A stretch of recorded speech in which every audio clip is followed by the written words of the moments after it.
don't take things in life for granted, you know, that even little things, you know, it's like, because I've been eating out of a dumpster before, you know, like I came from living in a tent to where I am now, and it hasn't been easy, you know, and every day is like a struggle, but I mean, I'm making it, so I refuse to let myself settle for less or, you know, like get content, you know, because then you just get stuck, and no, not me.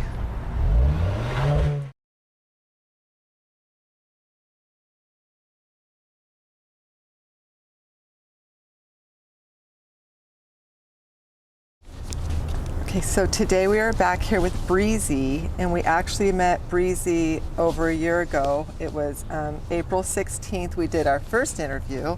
So how have you been last year? It's been rough. It's been crazy.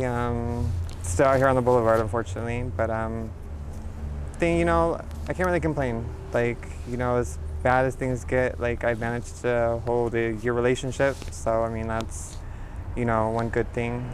But my whole work, what I do for work, it's really putting a damper on things, and it's getting more and more dangerous. It really is. Like, I've been robbed, I've been held at gunpoint, I've so much already this year, you know. But I gotta survive.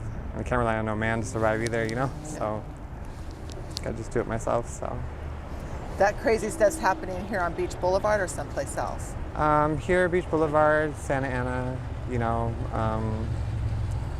I mean, just the nightlife over here is crazy, chaotic, you know. Like, if it's not the police messing with you, it's, you know, people trying to rob you your money, and yeah, it's just all bad. Or disrespectful men that are dogs and pigs. Just like, you know, it gets tiring. I'm tired. I'm so tired.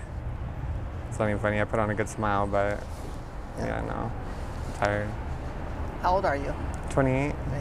You're young. Yeah. 28, still trying to figure it out. Anything specifically crazy happen in the past year? Or? Well, recently I was like robbed by 6 little youngsters, and they hit me in the back of the head with a butane can or a spray can or something and took my purse. Wow. Yeah. Ow. And I wasn't expecting it, but you know, like I mean, I pepper sprayed one of them, but yeah, no, there were 6 of them. They all came out of the dark too, so, you know, but. Wow. Sorry to hear that, man. That's extremely scary. And what's your current living situation right now? I'm still living in motels, you know, still managing to pay rent every day and, you know, still get by. Not a solid plan though. I should probably get one though, you know. But I don't know. I was thinking about going to rehab, but my insurance right now, I don't have insurance, so, you know, I don't know. I'm gonna try to figure it out some ways. I'm praying that God, you know, blesses me with a way out, you know, so. And what's your drug of choice? Crystal and weed, you know. That's good you're staying away from that fentanyl stuff. Oh yeah, no, I overdosed on fentanyl.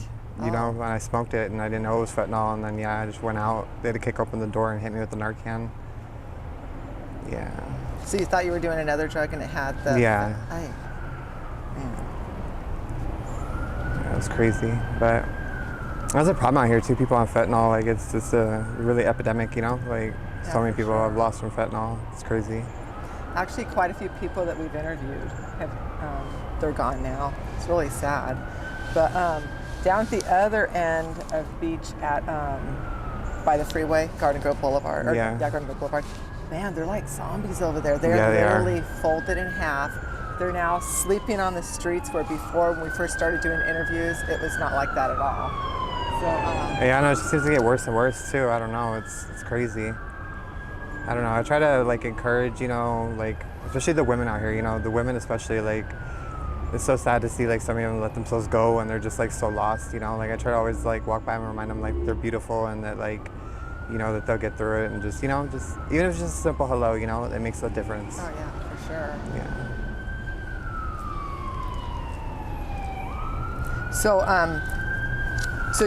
So you're out here at the daytime right now, and it's kind of pretty mellow. So at nighttime, so do you have a choice? Like, do you try to work in the day, and then if you don't, it goes into the night? I try to like stay in during the day because, you know, like I don't want to be known as like that working girl on Beach Boulevard, but I mean, honestly, like if I have like needs, like if I have to make doctor's appointments or food even, or anything like that, like I don't get EBT or anything like that. So like I come out here and I gotta make my money. Like but I only do enough just to survive. Like I don't get greedy. I don't be out here all night like some of these girls. Just hardcore all night. No, I just do enough till I can, I kind of dread working. When I have to work, like I cry sometimes because I'm like, oh damn, like I have to be out here. It sucks. Yeah.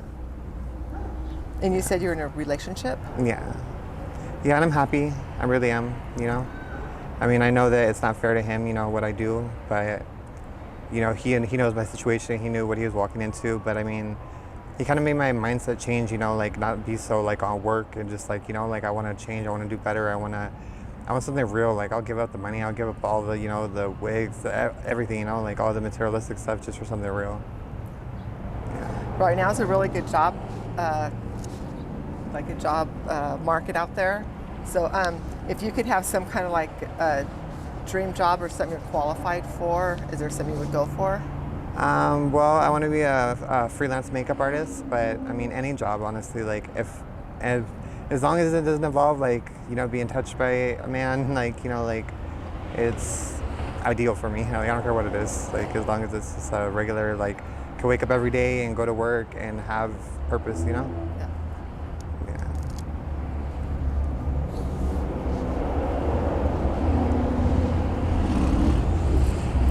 And then as far as you said that you do crystal and what else did you say? And weed? Yeah.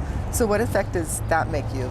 Like how does that make you feel? It literally keeps me going, Like I'm so tired most of the time. It's like if my rent's not paid, like I know that I have to be out there. Like I don't care how cold it is, rain, sunshine, like holidays, it doesn't matter. Like I have to be out there, until like I get my rent paid because then get a roof over my head.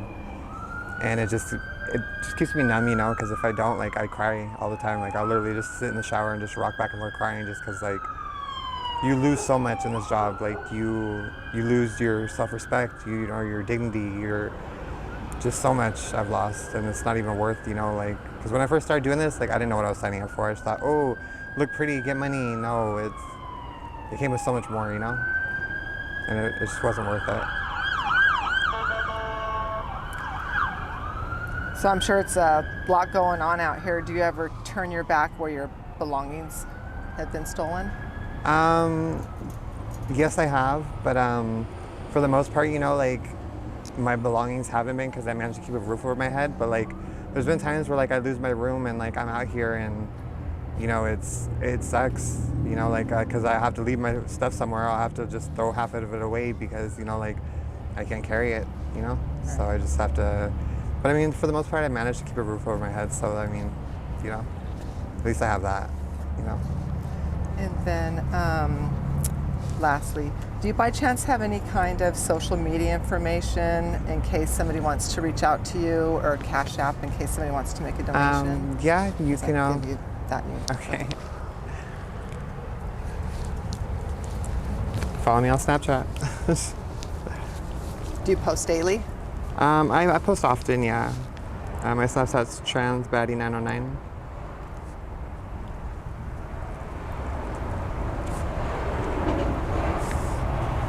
So what happens, just out of curiosity, like if somebody doesn't really know and then all of a sudden they're like, oh shit. That's happened many times, and they'll either try to like lowball me, or they'll try to like jip me out, or they'll just like, I don't know, I've had some really horrible things happen to me, but that's why I always tell them like firsthand, like, that I'm a trans woman, and so there's no misconceptions, and Right.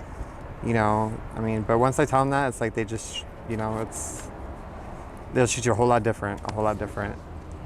It's dangerous out here, especially for working trans women. Like the death rate of trans women is so high, like, and most trans women turn to sex work because it's like, we're always feeling so out of place, whether in the workplace or, I don't know, it sucks. It really does. Especially me, like I don't have no like high school education.